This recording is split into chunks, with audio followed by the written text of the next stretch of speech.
Aquella noche no había habido bombardeos en el pueblo. La gente había podido dormir de un tirón toda la noche. Sonó el despertador a las 7 de la mañana, se vistió, bajó las escaleras y encontró a sus padres que ya estaban desayunando.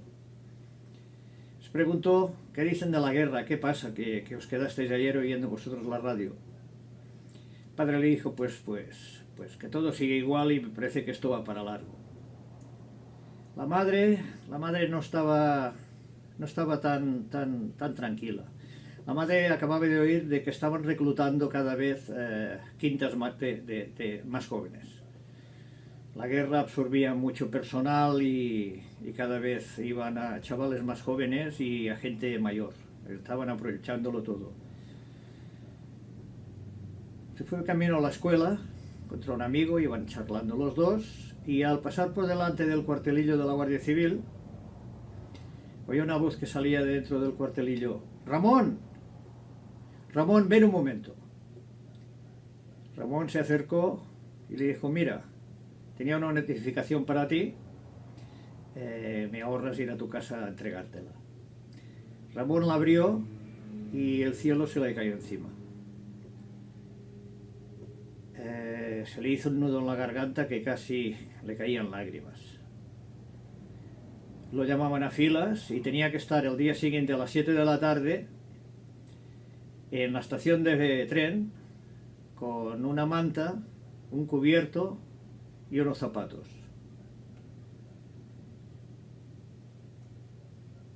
El viaje fue largo, toda la noche. Toda la noche estuvieron con el tren parando en muchas estaciones recogiendo chavales jóvenes como él, pero también recogían personas mayores, ya de 40 años e incluso más, que estos no irían al frente a luchar con armas. Estos los estaban reclutando para hacer los trabajos que hacían en su profesión, pues necesitaban albañiles, carpinteros. También necesitaban conductores de ambulancia, de camiones, y les iba muy bien reclutar a estas personas mayores, además con experiencia. Llegaron a la estación de Reus. En la estación de Reus separaron los jóvenes de los mayores. Los jóvenes, en una formación de aquella manera, los llevaron andando hasta Parque Samà. Parque Samà es un lugar que aún existe hoy y que es un sitio pues con una flora y una fauna espectacular, un sitio con jardines románticos, un sitio precioso. En aquellos momentos Parque Samà pues era un centro de instrucción. Allí pues les enseñaron a desfilar, a cumplir órdenes, a tirar granadas que eran con piedras de río que pesaban más o menos como una granada. Incluso los fusiles eran de madera, eran unas maderas cortadas a modo de fusil. Los vacunaron, le pusieron la vacuna del tifus y más o menos estuvo una semana allí. A la semana les dijeron que se iban al frente. Al pie del camión un furriel les entregó un Mauser, 5 pintas de balas, 4 granadas Lifit y subieron al camión. Después de un viaje nocturno también para no ser vistos, llegaron a las orillas del Ebro. Después se enteró de que el lugar donde iban a cruzar el Ebro era García. En García había un puente muy sólido, puente que aguantó prácticamente todas las embestidas y todas las crecidas de agua que los franquistas hacían, abriendo las presas de Trem y Camarasa.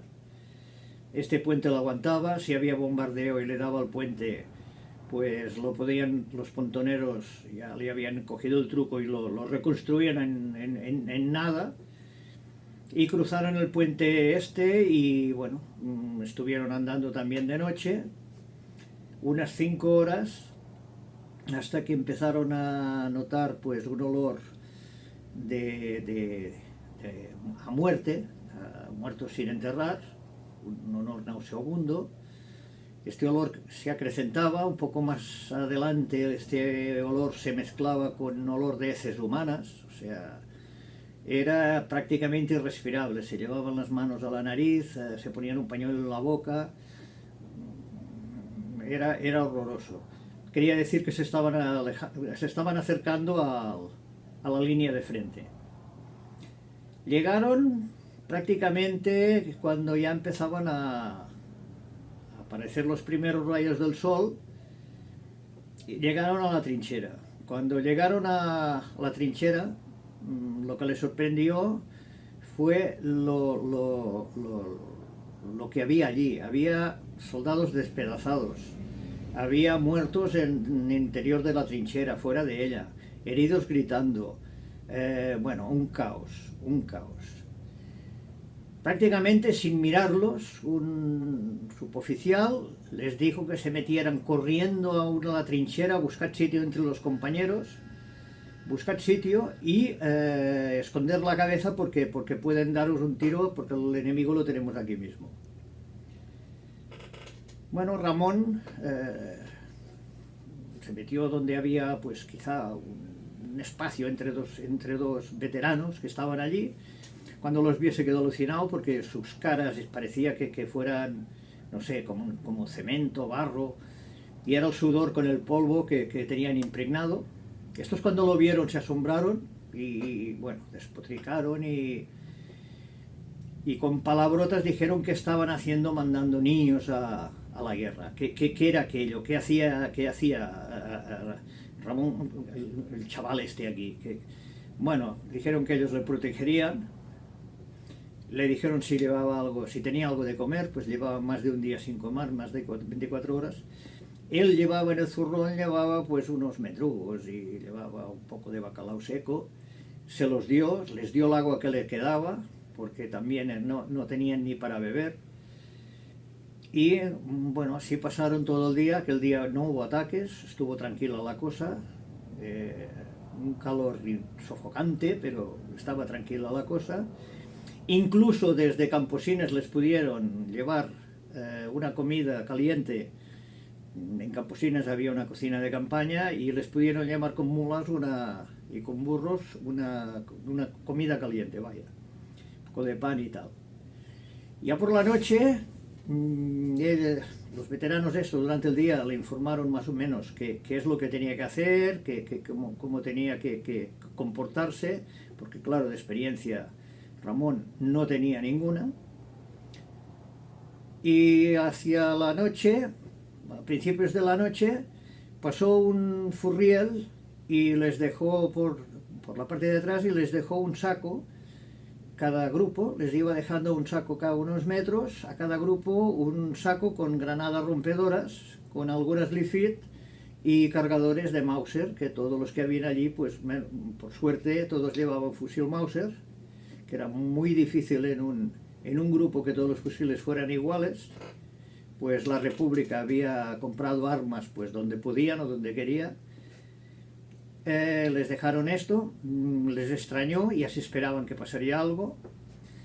A medianoche llegó corriendo un chavalín que no tendría más de 12 años, con el santo y seña, corría como una liebre y era un mensajero que quería ver al capitán.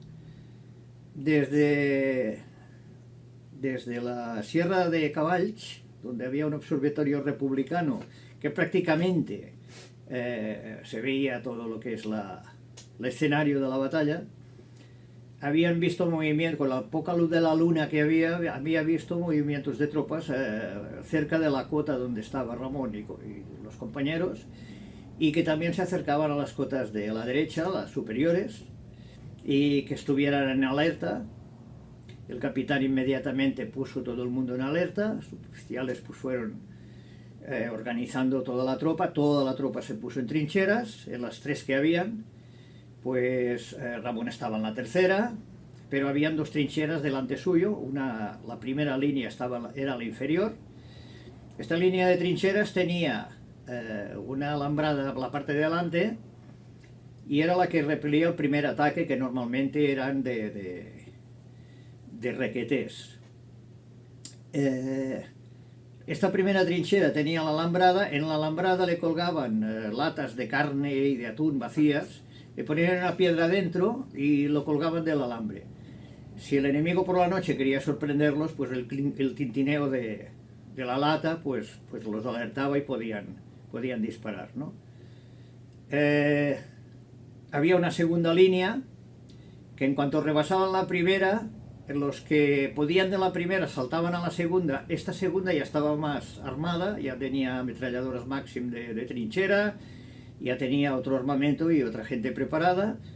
Y si en un momento dado el enemigo pues podía pasar de la segunda a la tercera, en esta tercera pues se quedaban unos cuantos soldados atacando, y cuando veían que iban a ser desbordados, un grupo elegido salía corriendo hacia la parte de atrás como si huyeran, y lo que iban era a rearmarse a tope con todo lo que había, con granadas, con armas, con todo. Claro, el enemigo que había llegado a la tercera trinchera, muchas armas y mucha munición no le debía quedar, porque le había costado mucho llegar allí. Por lo tanto, los que habían retrocedido a armarse hasta los dientes hacían el contraataque. Y como los otros normalmente tenían que huir porque ya no les quedaba munición ni les quedaba armamento. Y era la manera de recuperar otra vez la posición. Los veteranos le contaron que la noche anterior había pasado esto 2 veces. O sea, perdieron y ganaron la posición 2 veces. Se quedaron esperando a ver qué podía pasar, los pusieron a todos en alerta. Y durante toda la noche esperando ataque, y no pasó nada, ni un ruido, hasta cuando aparecieron los primeros rayos del sol. Por la parte de atrás, Ramón oyó un silbido muy fuerte y una gran explosión en la parte de atrás. Esto quería decir que había empezado el jaleo. La artillería había empezado, el fuego ya fue continuo. Ramón se cogió la manta, lo que habían dicho que tenía que hacer, se tiró al suelo, se puso la manta en la espalda, se puso el casco y con las manos se aguantaba el casco. También le habían dicho que se pusiera un palo en la boca. Él lo hizo de una astilla, porque los pinos ya ni quedaban pinos ni quedaba vegetación.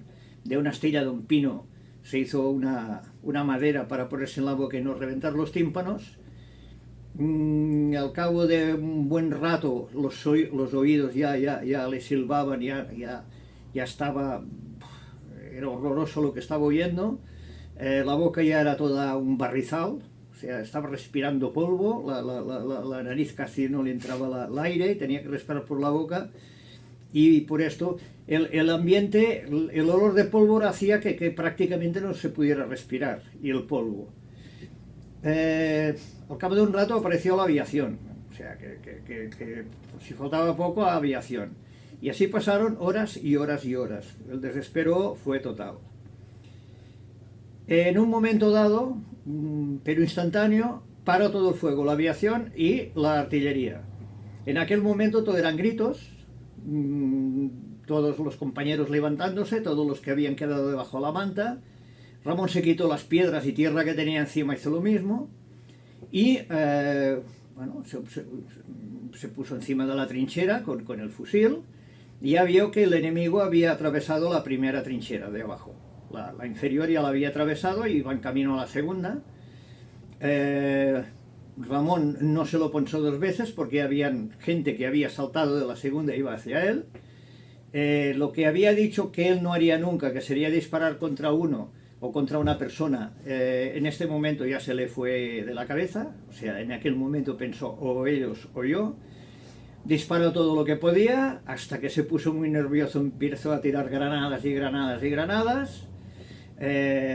Llegó un momento que ya no atinaba con las granadas porque una le cayó muy cerca. Se puso a llorar, se puso con las manos encima de la cabeza. Quiero irme de aquí, quiero irme de aquí, quiero irme de aquí. Y en esto que él estaba en esta posición, y oyó una voz en sus espaldas que le decía, pues me parece que vas en mucho tiempo vas a tardar en irte de aquí. Levantó la cabeza y vio a un requete que lo estaba apuntando con un fusil. Ramón iba junto con otros prisioneros a un campo de concentración que no sabía cuál era. pero en la estación de Caspe hicieron un alto. Bajaron del tren, los pusieron en hilera.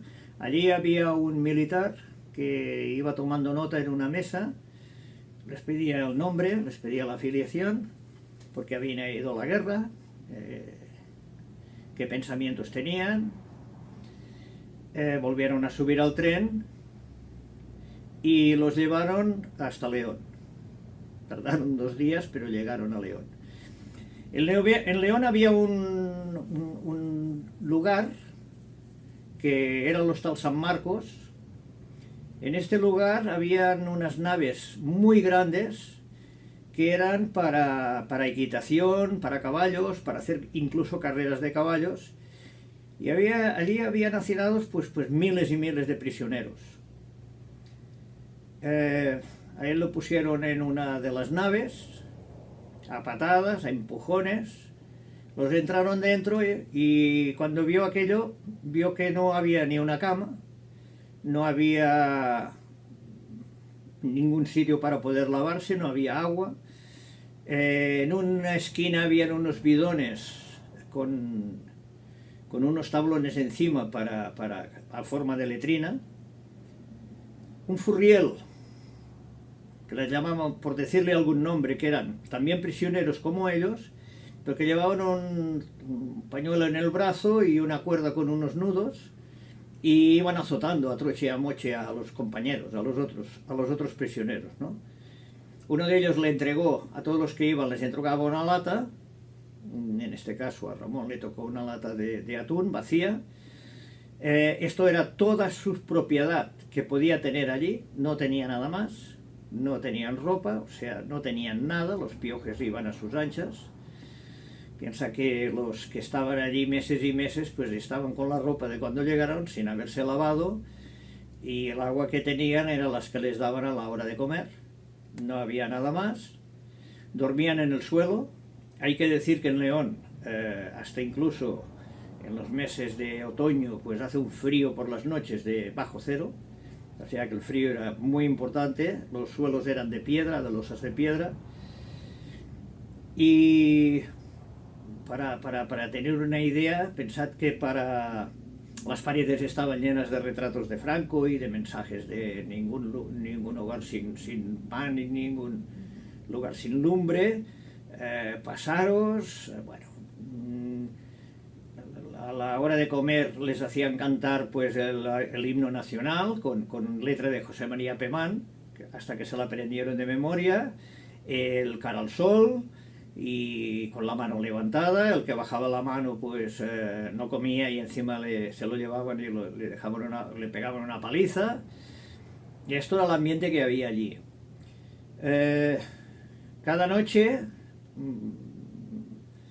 prácticamente cada noche, un guardia civil con un furriel, con un chaval de aquellos, con una banqueta, se ponía en el centro de la nave y iba nombrando gente que quedaba en libertad porque le habían revisado el caso y lo dejaban libre. Normalmente era una lista de 20 personas. Estas 20 personas se las llevaban y bueno, ya quedaban en libertad, no las veían más. Ramón, pues lo que vio es que cada vez que llamaban a gente de esta, él se situaba más al lugar de la nave donde estaba más, donde no corría tanto el viento, donde había más gente y tal, y así había un poco de calor humano. Buscaba los sitios mejores para dormir.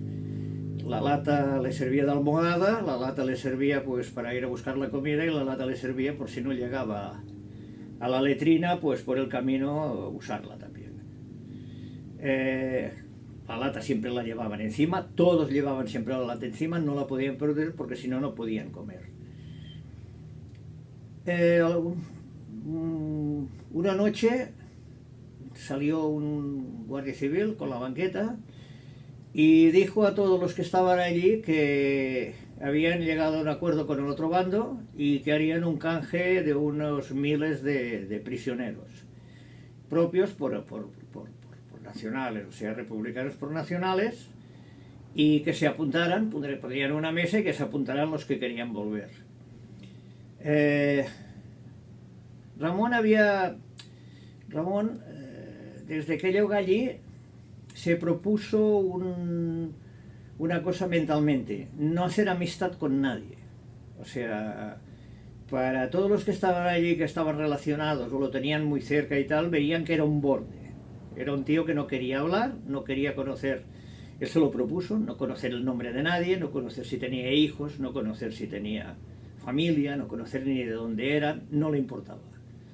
Esto lo hizo para cuando se llevaban a alguien, no pensar que había dejado hijos, que no había dejado mujer, que había dejado...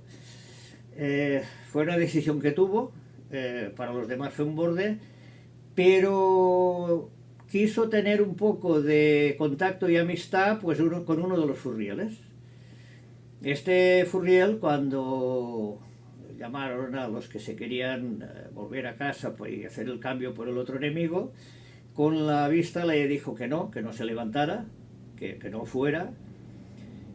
El resultado de los cambios estos fue que se llevaron a todos los que querían ir al otro bando, y al cabo de unas horas iban regresando sangrando hasta por todos lados de las palizas que les habían dado. Y bueno, esto es el ambiente que se estaba viviendo en este campo de concentración, ¿no? Algo salvaje. Ramón lo que quería y lo que intentaba era ver si podía hacer llegar a su familia, a sus padres, de que estaba vivo y que estaba prisionero, porque no lo comunicaban, no lo decían a nadie, ¿no? Entonces con el furriel le dice: oye, ¿tú me podrías poder mandar una carta o un escrito que llegara a mis padres para decir que estoy vivo? El furriel este le dice: bueno, yo a veces en la oficina veo que hay en otra de las naves, hay una de las naves que tienen correspondencia, mandan y reciben cartas de sus familias o de donde sea. Y he visto que hay una cesta donde van las cartas, las que se reciben y las que se envían. Paso por al lado a veces. Dice: si quieres que lo haga, me tienes que guardar el pan de 2 o 3 días, porque ya sabes que yo como lo mismo que tú, que no es nada. O sea, lo que les daban cada día era carne con lentejas, la carne no la vieron jamás. Bien, le dijo que vale, él estuvo pues 3 días sin comer pan. El furriel le facilitó, se ve que el furriel cogió una carta que iba enviada a otro sitio, un lápiz que lo pudo coger de una oficina, se la llevó a Ramón. Ramón tachó todo lo que había del que enviaba la carta y la renombró y la puso a sus padres. En el sobre tachó también el nombre y puso la dirección de sus padres. Sobres tachados había muchos, porque muchas veces aprovechaban los que recibían de donde sea, aprovechaban el mismo para enviar la carta, ¿no? En el espacio vacío que quedaba. Pues no había mucho papel para escribir. Total, que Ramón pudo mandar la carta, al menos eso se creyó. Él confiaba en el furriel que le mandara, y sí, la carta se recibió. La carta la recibieron los padres, tuvieron una alegría inmensa, y fueron a ver al cura del pueblo a ver si podía hacer algo. El cura del pueblo, como con su padre era carpintero, los padres habían ido siempre a misa, no tenían ninguna afiliación política conocida, o sea, era un trabajador con su carpintería y hacía su vida y no era ni de un lado ni del otro, él iba a la suya, o sea, era un poco apolítico, ¿no? Pero como iba siempre a misa, había buena relación con el cura, hizo cosas para la iglesia. El cura intercedió y redactó una carta diciendo que era una equivocación, que Ramón lo reclutaron a la fuerza, por decirlo así, y que se merecería volver a casa porque él no es republicano, que es un chaval que no tiene ideas políticas y que no está metido en nada. Mientras tanto Ramón, bueno, él iba haciendo su rutina, estaba buscando siempre el mejor sitio de cuando se llevaban a la gente esta, rogando siempre que no dijeran su nombre. Con el tiempo se dio cuenta de que normalmente los 20 que llamaban prácticamente cada noche eran soldados mayores. No había en ningún caso, se empezó a dar cuenta de que no habían biberones. O sea, lo que eran chavalines jóvenes, que había muchísimos, a esto no los llamaban. O sea, le extrañó un poco, pero bueno, no los llamaban. Como cada noche, bueno, los piojos iban a su aire. Cada noche él se levantaba la camisa que llevaba, pues hacía meses sin cambiarse ni lavarse, se sacaba todos los piojos que podía con las manos y para poder dormir por la noche y evitar un poco los picores, ¿no? Un día, una noche, llamó el guardia civil, llamó a los 20 soldados normales, a los 20 que quedaban en libertad, quiero decir, y cuando acabó, en vez de bajar de la banqueta, se puso la mano en el bolsillo, sacó un papel y llamó a Ramón. Le dijo todo el nombre completo. Ramón en aquel momento, pues ya habían pasado muchos días, no sabía por qué lo llamaba, no estaba seguro, pero bueno, lo siguió, le dijo que le siguiera, le siguió y lo metieron en una especie de lavadero, todo alicatado. Con un chorro de agua, pues al empezar le dijeron que se desnudara, un chorro de agua, pues le pegaron una limpiada de arriba abajo, le dieron una pastilla de jabón lagarto para que se lavara el pelo, la barba, etcétera, y cuando acabó, pues lo sentaron en una silla. Había un barbero que también era un prisionero, le afeitó la barba, le cortó el pelo. El cambio fue total. Le dieron una ropa estaba limpia, un uniforme limpio, pero con agujeros de bala, y lo llevaron a la oficina de un oficial, concretamente un brigada de la Guardia Civil también. El brigada al verlo lo insultó, le dijo de todo y tal. Y después le dijo, me parece que tienes amigos fuera de aquí. Porque mira, me acaba de llegar una carta que quedas en libertad. Esto el Ramón pues tuvo una alegría inmensa interior. Le dijo, bueno, vete a tu sitio, que yo ahora redactaré la carta y te haré los pases para que puedas ir en tren hasta tu casa, ¿no? Hasta tu pueblo. Ramón, contento, se fue. El sitio que él tenía ya para dormir y ya se lo habían quitado, y de una patada socó al tío que se había metido ahí. Igual se creyeron que ya se lo llevaban para exterminar, para darle el paseillo, y al volver, pues bueno, se metió en el sitio que estaba. El problema es que pasó un día, 2 días, 3 días, una semana, 2 semanas, y el papel no le llegaba, la libertad no le llegaba. En el pueblo sus padres también se extrañaban de que, porque el cura les dijo le han dado la libertad, ya la han aceptado, y tal, ¿no? Y los padres se lo dijeron al cura, oye, que aún no ha llegado. El cura dice, pues me voy a León. Como él podía viajar tranquilamente en tren, se fue a León. Se fue al Hostal San Marcos.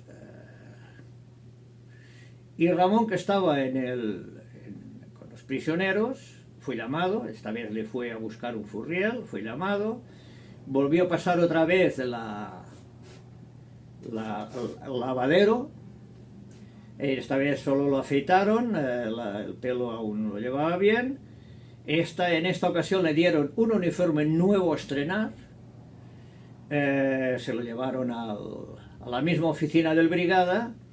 Y al entrar se encontró que había el cura, y al ver al cura pues se arrodilló y le dio un beso en la mano, dándole las gracias, Y el brigada se lo quedó mirando y le dijo si era tonto, qué hacía allí, que si te he dicho que te podías ir, ¿qué haces aquí? Que si eres tonto, eres tonto, eres tonto. Bueno, cuando se aclaró todo, dijo, ya bueno, ya os podéis ir. Y el mismo brigada le dice, ¿y tú qué harás ahora? ¿Qué harás? Porque ¿de qué vivirás? Y él le dice, pues mi padre tiene una carpintería. El cura le dijo, hombre, la carpintería no va muy bien porque ahora, a ver, de la manera que están las cosas, era un pueblo pesquero, no había, las barcas no salían, no había dinero y al no haber dinero pues no le daban trabajo, su padre lo estaba pasando mal. Entonces el brigada le dice, oye, porque si no tenías si no estás con los republicanos ni estás con nosotros necesitamos gente joven, gente fornida como tú, gente que solo ha sabido montar, porque no sé aún cómo has podido hacer llegar una comunicación a tus padres desde el pabellón que tú estabas, desde la nave que tú estabas, o sea que tonto no eres. Te he dicho tonto, pero tú tonto no eres. Piensa que tú, si estás tú podrías ser, por ejemplo, la Legión. En la Legión podrías tener un dinero cada semana, este dinero lo podrías mandar a tus padres, te formarían en el arte de la guerra, te podrías estudiar tú mismo. El cura también lo animó, piensa, es muy buena idea, estás con los vencedores, tienes futuro. Bueno, total, que no sé, él se encontró firmando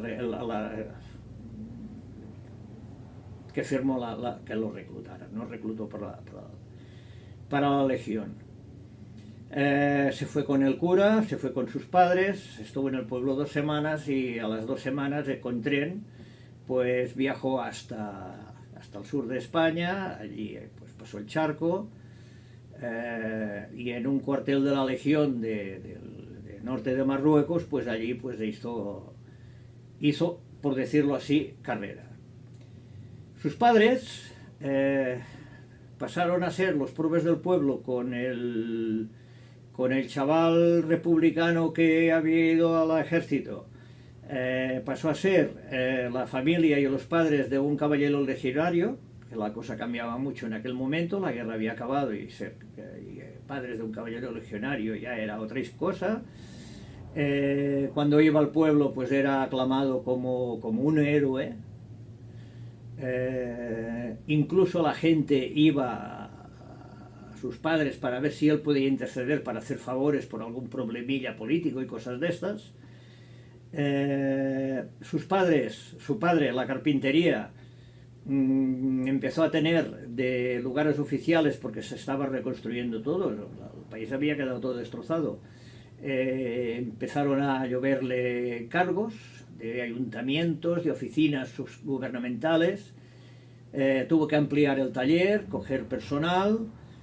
El taller lo amplió con una casa que había al lado que era de un rojo, por lo tanto la compró barata. Bueno, todo iba viento en popa.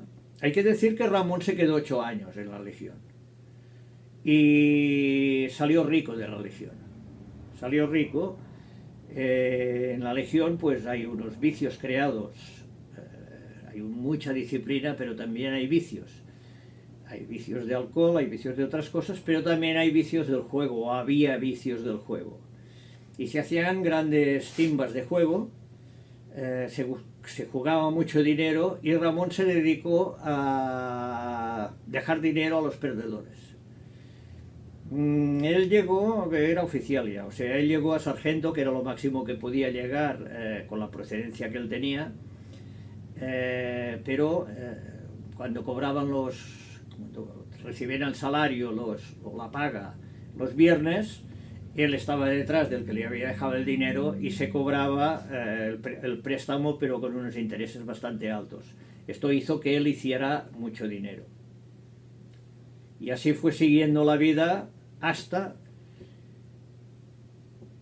que un 25 de julio de hace unos años, aquí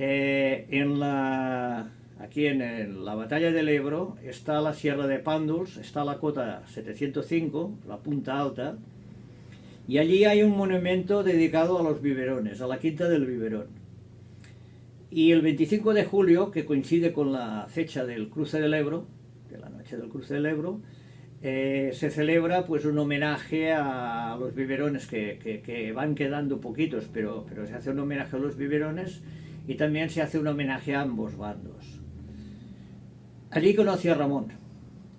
Estaba en una de estas, yo he ido a varias ya de estas celebraciones y allí conocí a Ramón. Iba con su sobrino y me contó que él había estado en la batalla del Ebro solo una noche. Su guerra solo había durado una noche. Yo le dije que a mí me gustaba mucho el tema batalla de Ebro, que con mi 4x4 pues llevo bastantes años recorriendo lugares, mirando la historia de cada lugar, y me hizo una pregunta. Y la pregunta era si yo sabía dónde estaba la cota 496. Claro, de memoria le dije, pues no, pero puedo saberlo.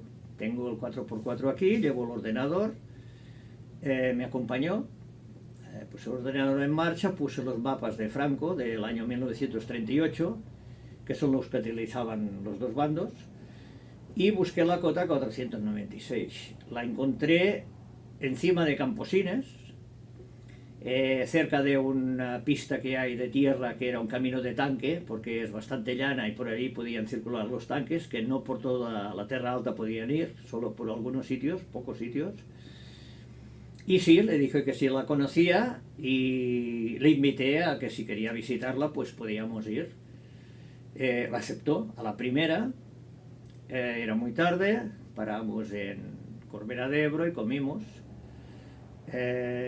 Después de comer subimos hacia por el camino este de tanque hasta el lugar que él me había nombrado, la cota 496. Al llegar allí él reconoció cosas, yo quedé alucinado, no me lo podía esperar, porque hay unos pequeños refugios de tiradores de ametralladora en el camino, y él recordaba estos refugios. Lo recordaba sin vegetación, lógicamente, pero recordaba esta línea de refugios. Me hizo parar allí, miró hacia arriba, dice la trinchera donde yo estuve estaba por aquí arriba, junto con su sobrino, y yo lo fuimos subiendo para arriba, pues casi no podía ni andar, pero él quería llegar arriba. Encontramos una trinchera, nos dijo que era aquella trinchera porque la había recorrido. Encontramos una losa de piedra. Al encontrar aquella losa de piedra, pues de pronto se puso a llorar. El sobrino lo aguantaba porque casi se caía, pero lloraba, pero con mucho sentimiento. Cuando ya se le pasó un poco y pudo empezar a hablar, nos contó que el lugar donde era, recordaba la losa, aquí había estado con sus compañeros, estuvo todo el día conviviendo y la noche, y nos contó que por la mañana, cuando estaban mirando, o sea, estaban hablando prácticamente entre ellos, él oyó un silbido muy fuerte y una explosión detrás suyo. En este momento vio que los compañeros, los que tenía al lado, uno en cada lado, cayeron sobre la pared de la trinchera. Los compañeros que había estado conviviendo todo el día estaban atravesados por la espalda por 2 trozos de metralla. 2 cascotes de metralla les habían hecho unos boquetes en la espalda impresionantes, y él no tenía un solo rasguño. Entonces él nos miró a los dos, dice: yo he estado viviendo todos estos años de más, yo tenía que estar muerto como ellos, no sé por qué a mí no me tocó la metralla, o sea, a ellos dos les tocó la metralla y yo no sé por qué sigo vivo, he vivido de más. Y le pidió al sobrino: quiero que el día que me muera, quiero mis cenizas, que las traigas aquí y las pongas aquí, en medio de los dos, donde te estoy señalando, porque lo que quiero ir es a morir con mis amigos. Quiero estar con ellos en la muerte, que yo tendría que estar con ellos.